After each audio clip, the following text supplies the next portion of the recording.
For 20 long years, the ruling party held West Bengal in a grip of iron. It was a reign that seemed unbreakable, etched into the very architecture of the state. Their colors stained every brick wall, and their massive rallies turned city streets into vast, suffocating seas of red. Under this shadow, citizens walked with their heads bowed, their spirits dampened by the crushing weight of the familiar. They were convinced that this status quo was eternal, a cycle that would never end. But beneath the surface of this forced obedience, the air was beginning to grow heavy. The silence was not peace. It was a pressure cooker, waiting for a single crack to appear in the foundation of power.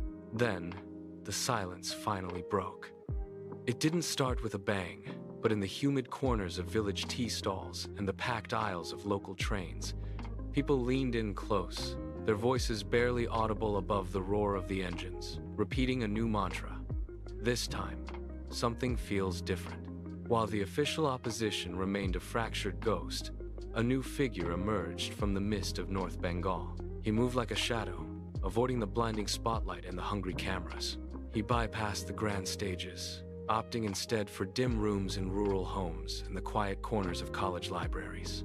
He sat with farmers whose land had been seized and students whose futures had been sold. He did something the powerful had forgotten how to do. He listened. By night, he shook hands with the disillusioned, those within the party who were tired of the rot. The momentum shifted with a single digital spark that ignited the state. A video surfaced, grainy but undeniable, showing a high-ranking official stuffing stacks of cash into a briefcase. It hit Facebook at midnight and reached every smartphone by dawn like a wildfire. The ruling party tried to dismiss it as a deepfake, but the seed of doubt had already taken root in the public consciousness. Inside the Nabana government headquarters, the atmosphere turned toxic overnight. Senior leaders paced the sterile hallways as internal reports confirmed the unthinkable. The public was no longer afraid. The fear that had sustained the regime for 2 decades had vanished. The dam finally burst on live television. 3 major district power brokers, the very men who had built the party's foundation, walked onto a news set and handed in their resignations. "The party has forgotten the people," one stated, staring coldly into the lens. The state erupted in a frenzy of realization.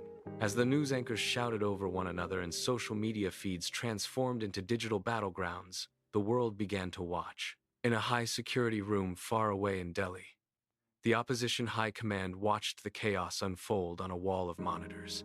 A single sentence hung heavy in the air.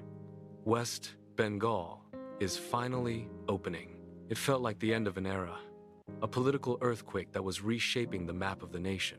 But while the public celebrated the fall of the giants and the streets filled with the sounds of change, the real movement was happening where no one was looking. The earthquake was merely a distraction for a much darker operation being carried out in the dead of night.